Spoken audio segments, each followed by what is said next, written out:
TFF, bodi ya ligi na wizara nzima ya michezo, kama kutakuwepo na mashirikiano ya hapa na pale, ni hii issue ya kuja kuondoa utata.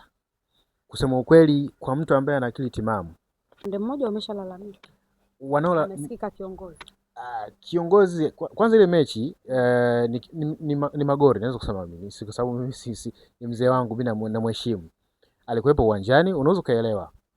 Sawa, alikuwepo uwanjani, na pale uwanjani ye moment ikitokea imetokea, hawezi kuona review. Umeelewa vizuri? Lakini kwa sisi ambao tulipata marejeo, picha za Rebel za Azam, tuliweza kushuhudia kila ambacho kilifanyika. Licha tu kwamba kulikuwa hakuna replay ya matukio, kwamba kwa mfano tukio la penalty ilikuja kurudiwa baada ya muamuzi kwenda kwenye video support na kurejea kuja kutoa maamuzi ya penalty, ndio kaja kutokea na ile review. Lakini haikutokea review wakati anaangalia pale. Sisi huku ambao tuna watch au tunaangalia kupitia TV, hatukuweza kuona ile, kama ambavyo mechi za kwanza zilifanyika za mzunguko wa kwanza. Lakini kwenye tukio la red card pia ilikuwa ni hivyo hivyo, kadi nyekundu imetoka, lakini maamuzi yalikuja kutoka baada ya video support kuweza kutoa msaada mkubwa. Lakini wakati wana review lile tukio la Ibrahim Jabal, hakuweza kutuonyesha sisi wa Tanzania na watu wote ambao walikuwa wanatizama kwamba kweli kampiga kiwiko. Lakini imekuja kurudiwa baada ya maamuzi kutoa maamuzi ya kwamba ni red card, ndio likaja kuonyeshwa. Kitu ambacho hapo kidogo naona kuna shida. I don't know nini kinaendelea kwenye upande huo, lakini watunyima uhondo sisi watazamaji. Lakini video support imekuja kuleta mapinduzi makubwa.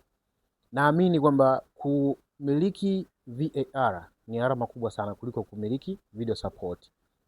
Video support imefanyika kwa michuano ilifanyika kule ya vijana ya AFCON ya vijana under 20, kama unakumbuka, Morocco ndio ilikuwa inafanyika video support. Kwa mara ya kwanza ligi ya Tanzania ndio inakuwa na hichi kitu kwa mara ya kwanza, na kinafanya kazi kubwa sana. Red card 4 zimetoka mpaka tunavyozungumza, mzunguko wa pili. Sawa. Red card ya kwanza Duchu David Kameta, mwamuzi ya kuona, lakini kuja kuamua nini? Video support.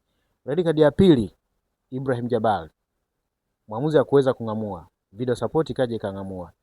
Red card ya tatu Aisha Salmanula, mwamuzi hakuamua moja kwa moja, video support.